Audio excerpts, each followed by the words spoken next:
Dans cette vidéo, on corrige l'exercice 17, page 26.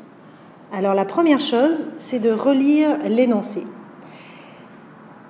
Appuyez sur pause et relisez l'énoncé.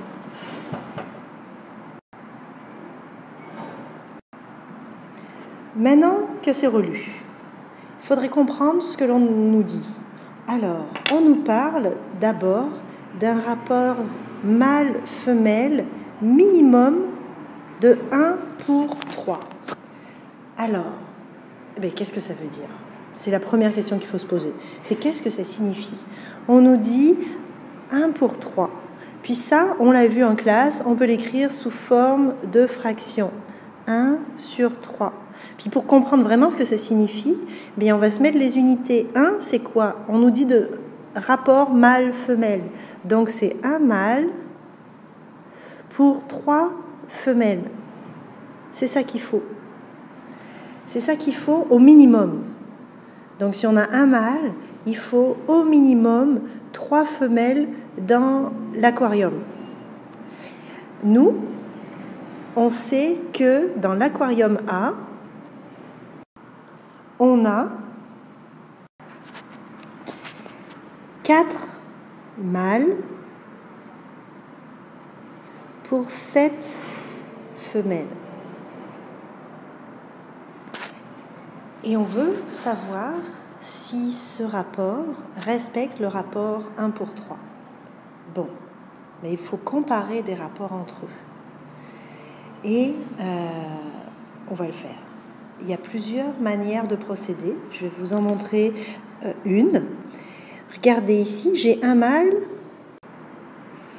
et là, j'en ai 4. C'est quelle opération qui me permet de passer de 1 à 4 mâles? C'est une multiplication. Donc, si on multiplie par 4 le nombre de mâles, si on respecte bien le rapport, il faudrait multiplier par 4 le nombre de femelles. Ça voudrait dire 3 fois 4, ça nous donnerait 12 femelles au minimum. Est-ce qu'on en a 12 dans l'aquarium A? Non, on en a 7. Est-ce que 7 c'est plus grand que 12? Non. Donc, ce que l'on conclut, c'est que l'aquarium A ne respecte pas le rapport car il ne contient pas assez de femelles. Je vous montre une autre méthode pour comparer ces deux rapports. On l'a déjà vu en classe, c'est la méthode du produit croisé. J'écris mon 4 ici, puis je me dis combien il faudrait avoir de femelles. Et là, je fais le produit croisé. Produit croisé, on commence par multiplier les chiffres qui sont dans la diagonale. 4 fois 3, et je divise par le dernier chiffre qui reste, c'est 1. 4 fois 3, 12, divisé par 1, ça fait 12. J'arrive au même chiffre que tantôt, il nous faudrait 12 femelles, et j'arrive à la même conclusion. Alors, si vous n'aviez pas réussi à faire l'exercice, vous allez appuyer sur pause. Puis, vous allez utiliser une des deux méthodes que je viens de vous donner pour pouvoir répondre à l'aquarium B. Après, vous mettrez lecture et vous vérifierez la correction.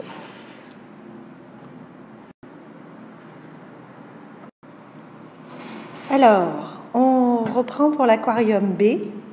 Vous devriez avoir trouvé que l'aquarium B respecte le rapport mâle-femelle recommandé. Puis je vous montre pourquoi. Donc, on s'écrit le rapport de l'aquarium B. Donc, dans l'aquarium B, il y a 3 mâles et 11 femelles. Si vous avez utilisé la même méthode que tantôt, comment on fait pour passer de 1 pour aller à 3 avec une multiplication? On fait x3. Entre parenthèses, quand on veut faire des fractions équivalentes, des rapports équivalents, des taux équivalents, c'est toujours avec une multiplication qu'on modifie les rapports et les taux. Comme dans l'exercice que vous avez vu hier sur le casse-tête, quand on agrandit la figure, c'est une multiplication. Quand on modifie des rapports et des taux, c'est des multiplications aussi. Alors, je fais ma multiplication par 3 pour les mâles. Si je multiplie par 3... Si je multiplie par 3 le nombre de mâles, il faut que je multiplie aussi par 3 le nombre de femelles si je veux respecter le rapport. Combien il faudrait au minimum de femelles dans l'aquarium B? Il en faudrait 9. Est-ce que j'en ai 9 au minimum? Oui, j'en ai 11. Donc, on écrit la phrase de conclusion parce que c'est bien important de conclure. Et on a terminé cette correction. À vous de voir aussi la correction pour l'exercice 18.